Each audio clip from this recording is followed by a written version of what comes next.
Hello friends, welcome to my YouTube channel. आज के इस वीडियो में जो आपका राजस्थान सीईटी का एग्ज़ाम होने वाला है ग्रेजुएशन लेवल का 6 से 9 जनवरी के बीच में, उन्हीं के टॉप मोस्ट इंपॉर्टेंट क्वेश्चंस को यहाँ पर डिस्कस करने वाले हैं। और मैं आप लोगों को ये 100% गारंटी देता हूँ कि राजस्थान सीईटी ग्रेजुएशन लेवल के एग्ज़ाम में बिल्कुल ऐसे ही क्वेश्चन पूछे जाएंगे। तो इस वीडियो को पूरा ज़रूर देखिए। वीडियो अच्छा लगे वीडियो को लाइक और शेयर जरूर करें। जिन बच्चों ने चैनल को सब्सक्राइब नहीं किया तो प्लीज़ चैनल को सब्सक्राइब करके नोटिफिकेशन बेल को ऑन करना ना भूलें। तो चलिए स्टार्ट करते हैं आज का वीडियो। आज के इस सेशन में पहला क्वेश्चन रहेगा, राजस्थानी बोलियों का सर्वप्रथम वर्गीकरण करने वाले विद्वान थे। सभी क्वेश्चन के आंसर आपको कमेंट बॉक्स में बताने हैं और अपना स्कोर भी साझा करना है। तो सही आंसर हो जाएगा सी। राजस्थानी बोलियों का सर्वप्रथम वर्गीकरण करने वाले विद्वान थे जॉर्ज ग्रेंसन। महत्वपूर्ण फैक्ट जान लीजिए, राजस्थानी भाषा का उद्भव शौरसेनी अप्रभस से हुआ है, अर्थात राजस्थानी भाषा की उत्पत्ति जो है ये शौरसेनी अप्रभस से मानी जाती है। तो ये फैक्ट आपको याद करना है। अगला फैक्ट है हमारा, डॉक्टर एलपी टेस्टिटोरी राजस्थानी भाषा का उद्भव उत्पत्ति शौरसेनी अप्रभस से मानते हैं। तो ये भी फैक्ट आपको याद करना है। अगला फैक्ट है, डॉक्टर जॉर्ज अब्राहम ग्रेंसन एवं डॉक्टर पुरुषोत्तम मनोरिया राजस्थानी भाषा का उद्भव उत्पत्ति नागर अप्रभस से मानते हैं। तो ये सारे फैक्ट आपको याद करने हैं। पीडीएफ आपको टेलीग्राम में मिल जाएगी, लिंक वीडियो के डिस्क्रिप्शन में दिया गया है। दूसरा क्वेश्चन, शेरशाह सूरी से हारने के बाद हुमायूं जब मारवाड़ से होकर जा रहा था तब उसने मालदीव से सहायता के लिए किन दूतों को भेजा। सही आंसर हो जाएगा डी, उक्त सभी। अलका खान, मीर समन, रायमल सोनी। महत्वपूर्ण फैक्ट जान लीजिए राव मालदेव राठौड़ के बारे में, क्योंकि जान लेना बहुत ही ज़रूरी है। राव मालदेव राठौड़ 5 दिसंबर 511 में इनका जन्म हुआ था और 7 नवंबर 1562 में इनकी मृत्यु हुई थी। राठौड़ वंश के मारवाड़ के राजा थे जिन्होंने वर्तमान राजस्थान राज्य में मारवाड़ राज्य पर शासन किया था। मालदेव 1531 ईस्वी में सिंहासन पर चढ़े। राठौड़ की एक छोटी पैतृक रियासत विरासत में मिली, लेकिन अपने पड़ोसियों के खिलाफ सैन्य कार्रवाई की एक लंबी अवधि के बाद मालदेव ने महत्वपूर्ण क्षेत्रों पर कब्जा कर लिया, जिसमें वर्तमान राजस्थान, हरियाणा, उत्तर प्रदेश, गुजरात और सिंध के कुछ हिस्से शामिल थे। उसने सूर साम्राज्य या मुगल साम्राज्य के साथ सहयोग करने से इनकार कर दिया। तो ये सारे फैक्ट आपको ध्यान रखने हैं। तो राव मालदेव राठौड़ के बारे में आप लोगों को इतनी जानकारी प्राप्त हो जाती है। तीसरा क्वेश्चन, जुरासिक युग की चट्टानें राजस्थान के किन जिलों में पाई जाती हैं। तो सही आंसर हो जाएगा सी। जुरासिक युग की चट्टानें राजस्थान के जैसलमेर, बाड़मेर जिलों में पाई जाती है। महत्वपूर्ण फैक्ट जान लीजिए, जैसलमेर से लगभग 10 किलोमीटर दूर थैयत गांव के नज़दीक स्थित जैसलमेर जोधपुर हाईवे पर भूवैज्ञानिकों के एक जत्थे को अपनी खोज के दौरान 180 मिलियन साल पुराने 2 डायनासोर्स के जीवाश्म मिले हैं। तो इस क्वेश्चन से आप लोगों को इतनी जानकारी प्राप्त हो जाती है। जो भी फैक्ट मैं आपको बता रहा हूँ अच्छे से पढ़ते चलिए आप लोग। चौथा क्वेश्चन है, अरावली में विद्यमान किस अंतराल के द्वारा वालू का सर्वाधिक प्रसार पूर्वी राजस्थान में हो रहा है। तो सही आंसर हो जाएगा ए।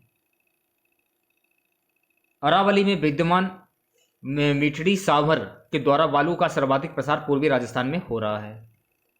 पांचवा क्वेश्चन देखिएगा। सो गाइस, पांचवा क्वेश्चन है, संपूर्ण रेतीला मरुस्थल क्या कहलाता है। सही आंसर हो जाएगा सी। अगर बात की जाए संपूर्ण रेतीला मरुस्थल की, तो संपूर्ण रेतीला मरुस्थल जो है ये इर्ग कहलाता है। छठा क्वेश्चन देखिएगा, राजस्थानी भाषा में दुविधा और अलेखो हिटलर जैसी कथाओं के रचयिता हैं। सही आंसर हो जाएगा डी। राजस्थानी भाषा में दुविधा और अलेखो हिटलर जैसी कथाओं के रचयिता हैं विजयदान देथा। महत्वपूर्ण फैक्ट जान लीजिए, विजयदान देथा की कृतियां, उनकी अन्य प्रकाशित कृतियों में राजस्थानी हिंदी, कहावत कोश, साहित्य और समाज, प्रेमचंद के पात्र, दुविधा और अन्य कहानियां, उलझन, अलेखू, हिटलर तथा रूक्स प्रमुख हैं। तो इनकी प्रकाशित जो कृतियां हैं मैं उनके बारे में आपको बता रहा हूं। उन्होंने वर्ष 1953 से 1955 तक हिंदी मासिक प्रेरणा का संपादन किया। तो ये सारे फैक्ट आपको याद कर लेने हैं, हो सके आप एक कॉपी पर भी नोट कर लीजिए। सो गाइस अगला क्वेश्चन देखिएगा 7वां। वेसरी किस शैली का प्रमुख आभूषण है? तो सही आंसर हो जाएगा डी। तो वेसरी जो है गाइस ये किशनगढ़ शैली का प्रमुख आभूषण है। महत्वपूर्ण फैक्ट जान लीजिए, वेसरी किशनगढ़ शैली में प्रयुक्त नाक का प्रमुख आभूषण है। किशनगढ़ शैली किशनगढ़ के शासक सावंत सिंह राठौड़ के समय फैली फूली। 8वां क्वेश्चन देखिएगा, कालका मंदिर चित्तौड़ को पूर्व में जाना जाता था। तो सही आंसर हो जाएगा ऑप्शन ए। कालका मंदिर चित्तौड़ को पूर्व में जाना जाता था सूर्य मंदिर के नाम से। नवा क्वेश्चन है गाइस, गरडदा वृहद पेयजल परियोजना राजस्थान की निम्न में से किस जिले से संबंधित है? सही आंसर हो जाएगा ऑप्शन ए। गरगड़दा बृहद पेयजल परियोजना राजस्थान के बूंदी जिले से संबंधित है। महत्वपूर्ण फैक्ट जान लीजिए, गरगड़दा बृहद पेयजल परियोजना बूंदी जिले से संबंधित है। लोक स्वास्थ्य यांत्रिकी विभाग राजस्थान गरगड़दा जल आपूर्ति परियोजना के कार्य का निष्पादन करता निकाय है। तो सारे फैक्ट याद कर लीजिए आप लोग। अगला क्वेश्चन देखिएगा 10वां। केवलादेव घना पक्षी बिहार में पक्षियों को उलझाकर मारने वाली घास पाई जाती है। सही आंसर हो जाएगा सी, एंचा घास। तो एंचा घास आपका करेक्ट आंसर हो जाएगा। महत्वपूर्ण फैक्ट जान लीजिए केवलादेव राष्ट्रीय उद्यान के बारे में। पहली बात देखिए गाइस, केवलादेव राष्ट्रीय उद्यान या केवलादेव घना राष्ट्रीय उद्यान भारत के राजस्थान में स्थित है। अब देखिएगा, अगर पूछा जाए कि केवलादेव राष्ट्रीय उद्यान या फिर केवलादेव घना राष्ट्रीय उद्यान ये कहाँ पर स्थित है, तो आपको ध्यान रखना है कि भारत के राजस्थान में स्थित एक विख्यात पक्षी अभयारण्य है। इसको पहले भरतपुर पक्षी विहार के नाम से जाना जाता था। अब देखिए यहाँ पर आपको एक फैक्ट और याद करना है, अगर क्वेश्चन पूछा जाए पेपर में कि केवलादेव राष्ट्रीय उद्यान या केवलादेव घना राष्ट्रीय उद्यान को पहले किस नाम से जाना जाता था, तो इसको पहले भरतपुर पक्षी विहार के नाम से जाना जाता था। इसमें हजारों की संख्या में दुर्लभ और विलुप्त जाति के पक्षी पाए जाते हैं, जैसे कि साइबेरिया से आए सारस जो यहाँ सर्दियों के मौसम में आते हैं। यहाँ 230 प्रजाति के पक्षियों ने भारत के राष्ट्रीय उद्यान में अपना घर बनाया है। अब तक एक बहुत बड़ा पर्यटन स्थल और केंद्र बन गया है, जहाँ पर बहुत तादाद में पक्षी विज्ञानी शीत ऋतु में आते हैं। इसको 1971 में संरक्षित पक्षी अभयारण्य घोषित किया गया था और बाद में 1985 में इसे विश्व धरोहर भी घोषित किया गया था। तो इस क्वेश्चन से आप लोगों को इतनी जानकारी प्राप्त हो जाती है। तो ये सारे फैक्ट जो हैं एक कॉपी पर नोट कर लीजिए, मैं बार बार बोल रहा हूँ आप लोगों को। अगला क्वेश्चन, नानक भील नामक स्वतंत्र सेनानी की कार्यशैली कहाँ थी? सही आंसर हो जाएगा डी। नानक भील नामक स्वतंत्र सेनानी की कार्यशैली ये बूंदी में थी। 12वां क्वेश्चन आपकी स्क्रीन पर, आगुचा गुलापुरा खनन क्षेत्र निम्न में से खनिजों के किस जोड़े के लिए प्रसिद्ध है? सही आंसर हो जाएगा ऑप्शन ए। आगुचा गुलापुरा खनन क्षेत्र जो है गाइस ये ZnPV के जोड़े के लिए प्रसिद्ध हैं। 13वां क्वेश्चन, बीकानेर नागौर बेसिन में कौन सा जिला नहीं आता है? सही आंसर हो जाएगा C. So guys Bikaner Nagaur basin में बाड़मेर जो जिला है वो नहीं आता है। 14वां क्वेश्चन देखिएगा, मेवाड़ शैली का सबसे प्राचीन ग्रंथ कौन सा है? राइट आंसर हो जाएगा ऑप्शन ए। मेवाड़ शैली का सबसे प्राचीन ग्रंथ है श्रावक प्रतिक्रमण सूत्र चूणी। महत्वपूर्ण फैक्ट जान लीजिए,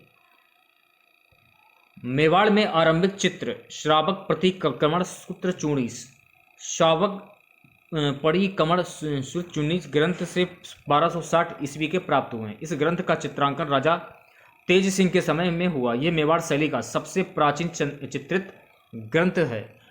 तो इस क्वेश्चन से आप लोगों को इतनी जानकारी प्राप्त हो जाती है। अगला क्वेश्चन देखिएगा 15वां, रूठी रानी पुस्तक के रचयिता हैं? तो सही आंसर हो जाएगा सी। रूठी रानी पुस्तक के रचयिता केसरी सिंह बारहट। 16वां क्वेश्चन, 1818 में राजपूत राज्यों से संधि करने वाला अंग्रेज अधिकारी था?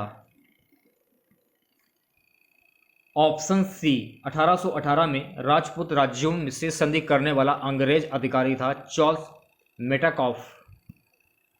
महत्वपूर्ण फैक्ट जान लीजिए, चार्ल्स मेटकॉफ को 1818 में ब्रिटिश कंपनी द्वारा राजपूत राज्यों के बीच संधियों पर हस्ताक्षर करने की जिम्मेदारी सौंपी गई थी।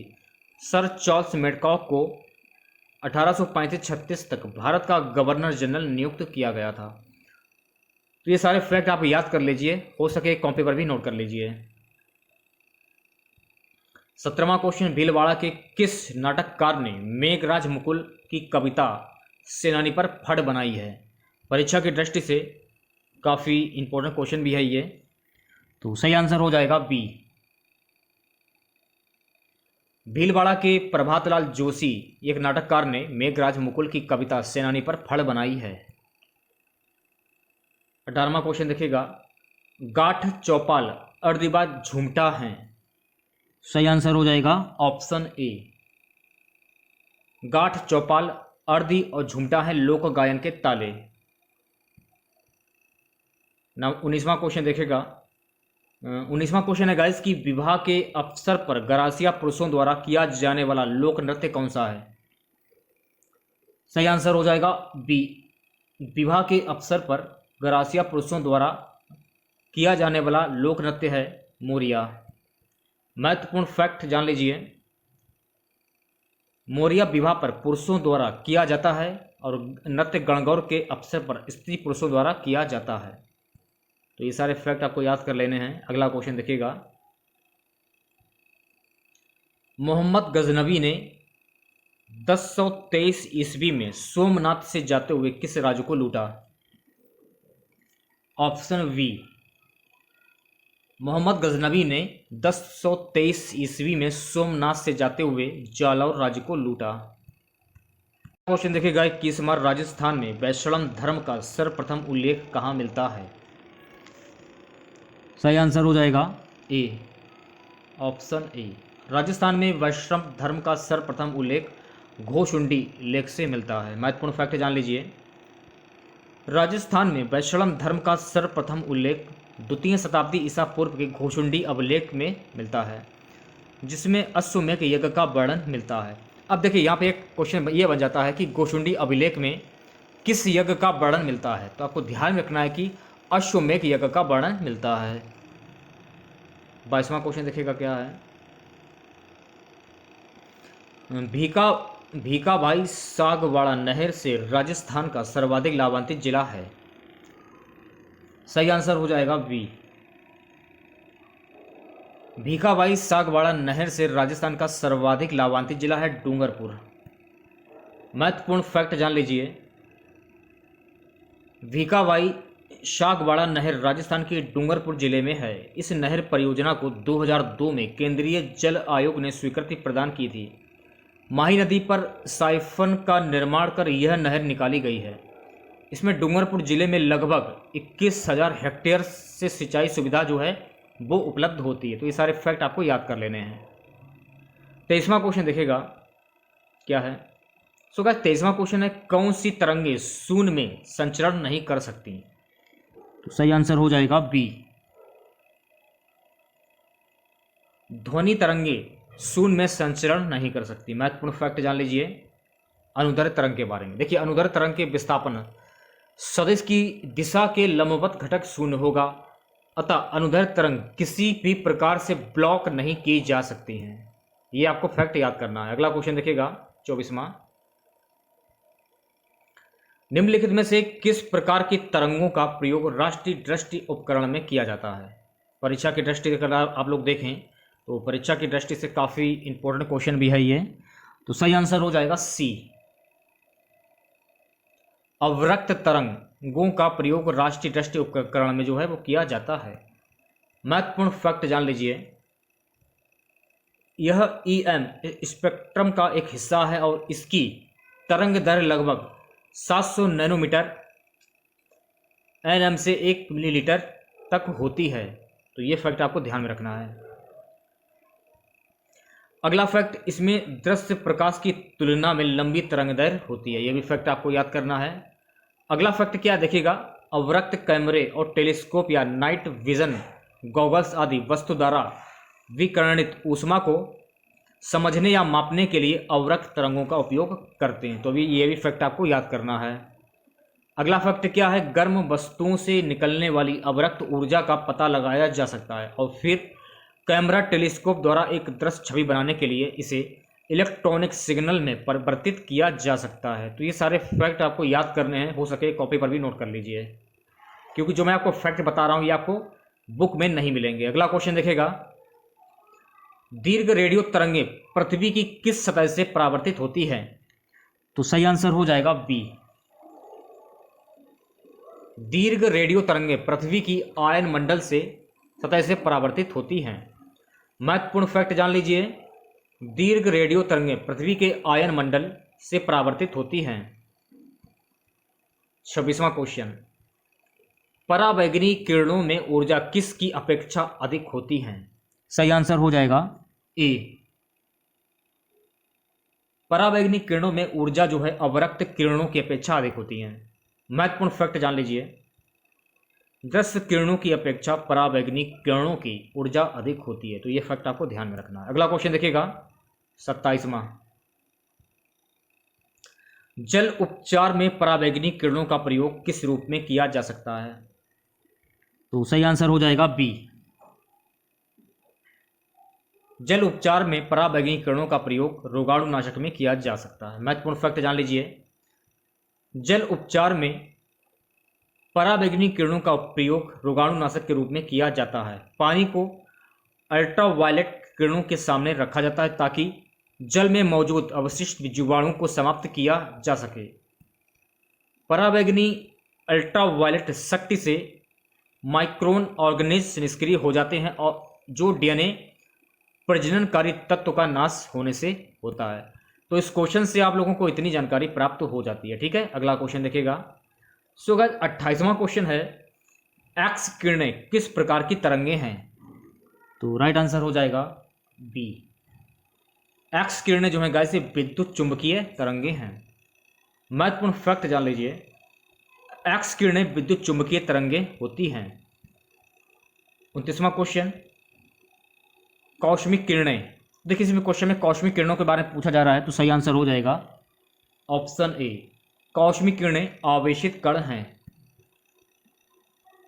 30 क्वेश्चन देखेगा 30वां, परीक्षा की दृष्टि से काफ़ी इंपॉर्टेंट क्वेश्चन भी है ये। एफएम प्रसारण सेवा में प्रयुक्त होने वाले आवर्ती बैंड की परास होता है। तो सही आंसर हो जाएगा डी। एफएम प्रसारण सेवा में प्रयुक्त होने वाले आवर्ती बैंड की परास होता है 88 से 108 मेगाहर्ट्ज के मध्य। महत्वपूर्ण फैक्ट जान लीजिए, आयाम मांडुलिक एफएम रेडियो प्रेषण में बैंड विस्तार लगभग 10 kHz होता है, जबकि आवर्ती मांडुलिक एफएम प्रेषण में 15 kHz होता है। तो ये सारे फैक्ट आपको याद कर लेने हैं। वह तापमान जिसका पाठ्यांक फ़ारेनहाइट और सेल्सियस दोनों पैमाने पर वही होता है। तो सही आंसर हो जाएगा बी। वह तापमान जिसका पाठ्यांक फ़ारेनहाइट और सेल्सियस दोनों पैमाने पर होता है -41 डिग्री। महत्वपूर्ण फैक्ट जान लीजिए, सेल्सियस पैमाने और फ़ारेनहाइट पैमाने -40 डिग्री पर संपरित होते हैं, जो दोनों के लिए समान हैं। चलिए बात कर लेते हैं अगले क्वेश्चन की। निम्न में से कौन सा पेट्रोलियम परिष्करण का उत्पाद है, यानी उत्पाद है? तो सही आंसर हो जाएगा सी। एस्फॉल्ट पेट्रोलियम परिष्करण का उत्पाद है। 33वां क्वेश्चन देखेगा, पानी की बूंदों का तैलीय पृष्ठ पर न चिपकने का कारण क्या है? तो सही आंसर हो जाएगा ऑप्शन ए।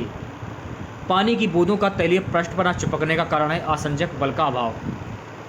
महत्वपूर्ण फैक्ट जान लीजिए, पानी की बूंदों तथा तैलीय पृष्ठ के अणुओं के आसंजक बल का मान पानी के अणुओं के मध्य संजक बल से कम होता है, अतः आसंजक बल के अभाव में पानी की बूंदें तैलीय पृष्ठ से नहीं चिपकती हैं।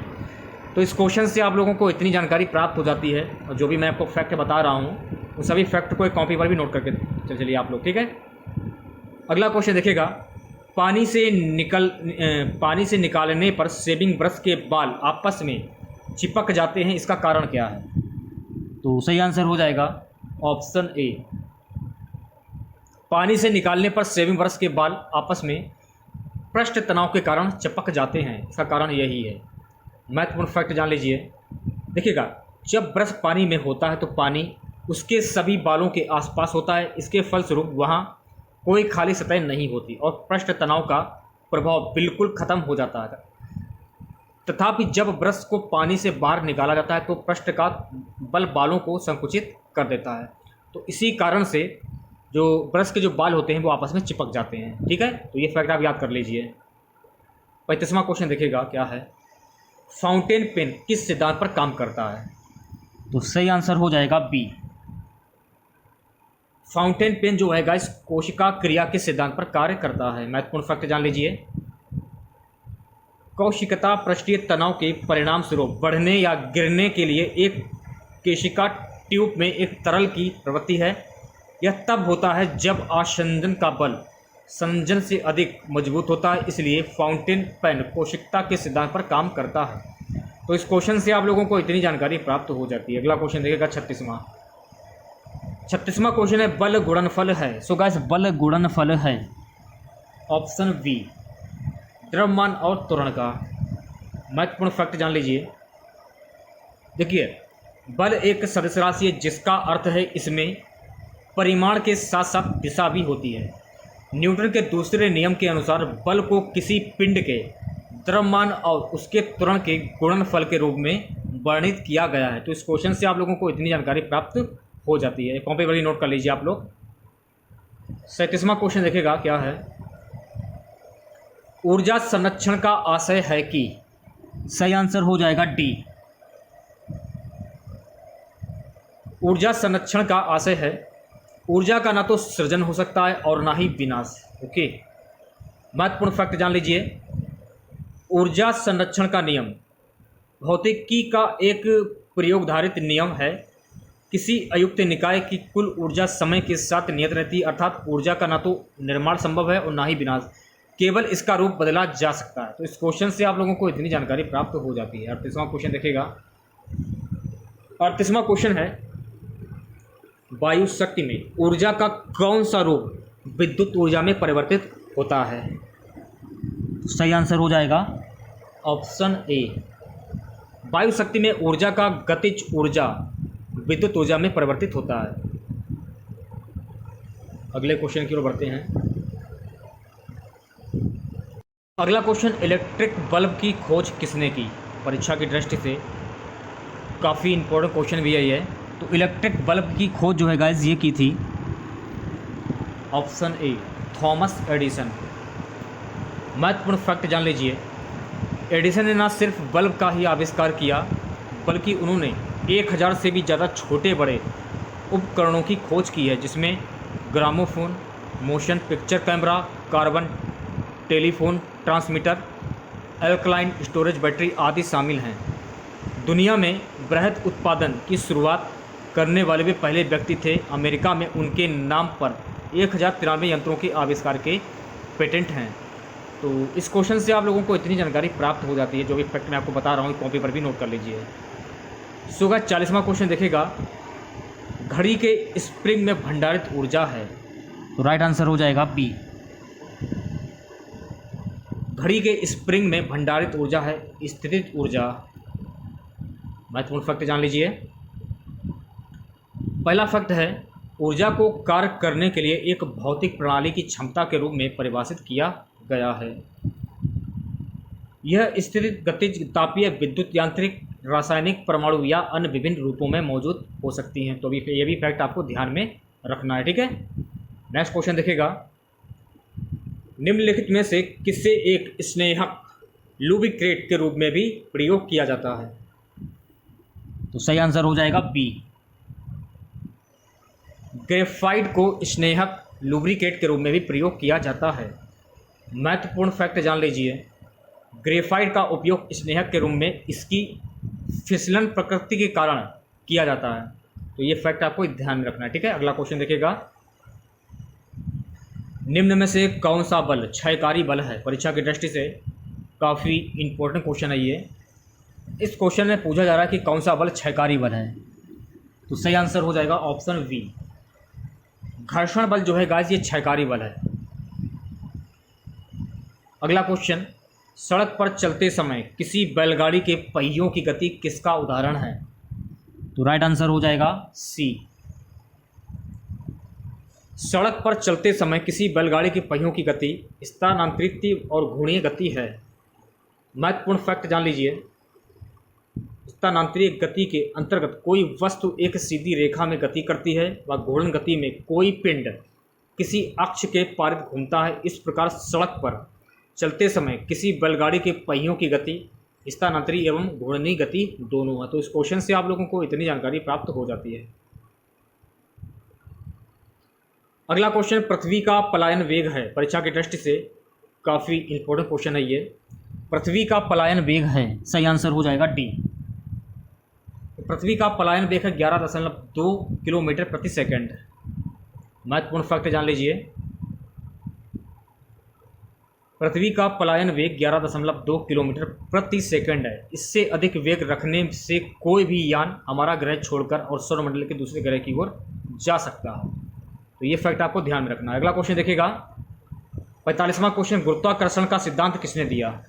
तो राइट आंसर हो जाएगा सी, गुरुत्वाकर्षण का सिद्धांत आइजैक न्यूटन ने दिया। महत्वपूर्ण फैक्ट जान लीजिए, गुरुत्वाकर्षण के बारे में पहली बार कोई गणितीय सूत्र देने की कोशिश आइजैक न्यूटन द्वारा की गई है। आश्चर्यजनक रूप से सही था। उन्होंने गुरुत्वाकर्षण सिद्धांत का प्रतिपादित किया। न्यूटन के सिद्धांत को बाद में अल्बर्ट आइंस्टाइन द्वारा सापेक्षता सिद्धांत से बदला गया। तो ये सारे फैक्ट आपको याद कर लेने, हो सके कॉपी पर भी नोट कर लीजिए।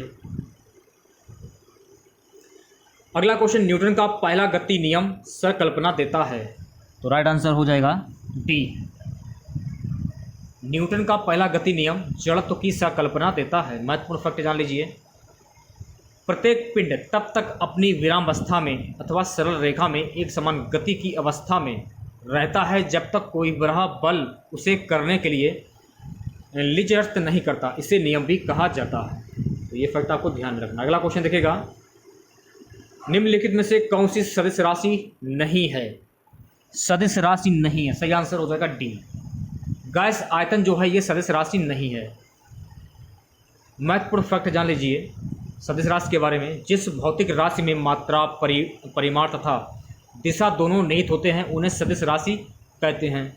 सदिश राशियों के उदाहरण हैं वेग, बल, संवेग इत्यादि। जिन राशियों में केवल परिणाम होता है उन्हें अदिश राशि कहते हैं। देखिए, अदिश और सदिश दोनों के बारे में मैंने आप लोगों को बता दिया है।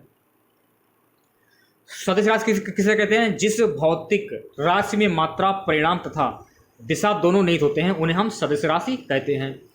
अगर बात की जाए अदिश राशि की, जिन राशियों में केवल परिणाम होता है तो उन्हें हम अदिश राशि कहते हैं, जैसे कि चाल, दूरी, द्रव्यमान, आयतन, ताप, समय इत्यादि।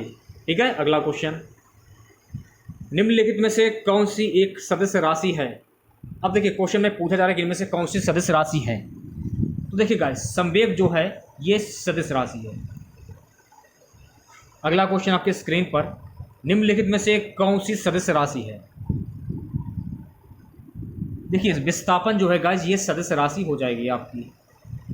आज का हमारा सबसे लास्ट क्वेश्चन रहेगा, थोड़ा सा और कर लेते हैं। सूची 1 को सूची 2 के साथ सम्मिलित कीजिए और नीचे दिए गए कोड का प्रयोग करके सही उत्तर का चयन कीजिए। तो सही आंसर हो जाएगा ऑप्शन सी। अब देखिए मिलान कैसे करना है, ध्यानपूर्वक देखना आप लोग।